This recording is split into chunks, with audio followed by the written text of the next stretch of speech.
Friends, welcome to my little world, my little happiness. అందరూ ఎలా ఉన్నారు? నేనైతే చాలా బాగున్నాను. ఈరోజైతే క్విక్గా ఈజీగా అయిపోయే రెసిపీ మీకు అనేది చూపిస్తున్నాను. ఇదైతే బీరకాయ పెసరపప్పు మాట. ఇది మనకు చాలా హెల్దీ, వెయిట్ లెస్ అయ్యే వాళ్ళకి కూడా చాలా యూజ్ అవుతుంది. ఇది మనం ఇది రైస్తో పాటే కాకుండా మనం చపాతీతో పాటు రోటీతో పాటు కూడా మనం తీసుకోవచ్చు. చాలా యమ్మీగా ఉంటుంది, టేస్టీగా ఉంటుంది, అందరికీ చాలా ఇష్టం కూడా. అలాగే చాలా తక్కువ ఇంగ్రీడియంట్స్తో మనం దీన్ని అయితే వండేయచ్చు. నా దగ్గర అయితే 2 బీరకాయలు ఉన్నాయి. ఏం చేద్దాం అనుకుంటే పెసరపప్పు కనపడింది. పెసరపప్పు కూడా నానబెట్టేసి పెసరపప్పు బీరకాయ అనేది ఒక్క ఆనియన్ ఉపయోగించి నేనైతే చేసేసాను. అలా అయితే ఇప్పుడు మనం ప్రాసెస్లోకి వెళ్ళిపోదాం. బాణీ పెట్టి ఆయిల్ వేసి దాంట్లో పోపు దినుసులు అనేవి వేసుకోవాలి. ఇవైతే బాగా వేగిన తర్వాత మనం ఆల్రెడీ కట్ చేసి పెట్టుకున్న పచ్చిమిర్చిని అయితే వేసేసుకోవాలి.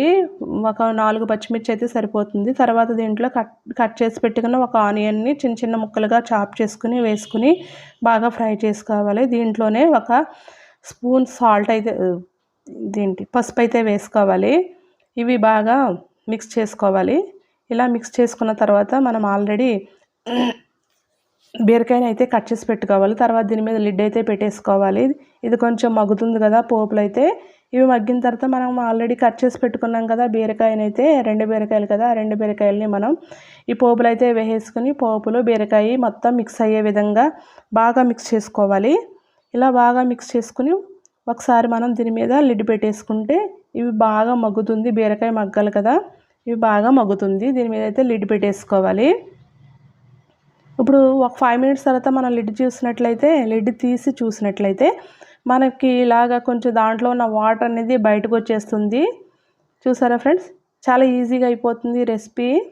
ఇలా మనం ఆల్రెడీ నానబెట్టుకున్న మనం ఒక 10 మినిట్స్ ముందు కర్రీ చేసే ముందు నానబెట్టుకుంటే కనుక పెసరపప్పుని వేసేయచ్చు. ఇప్పుడు వేసేస్తున్నాను కర్రీలో పెసరపప్పుని. ఇలా వేసేసుకోవాలి. వేసేసుకున్న తర్వాత మనం మొత్తం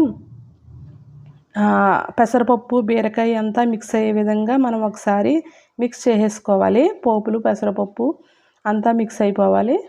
తర్వాత దీంట్లోకి మనకి కారం అవసరం అనుకుంటే కనుక వేసుకోవాలి. నేనైతే లైట్గా వేసానా లేదా అన్నట్టుగా కొంచెం మాత్రమే వేసాను.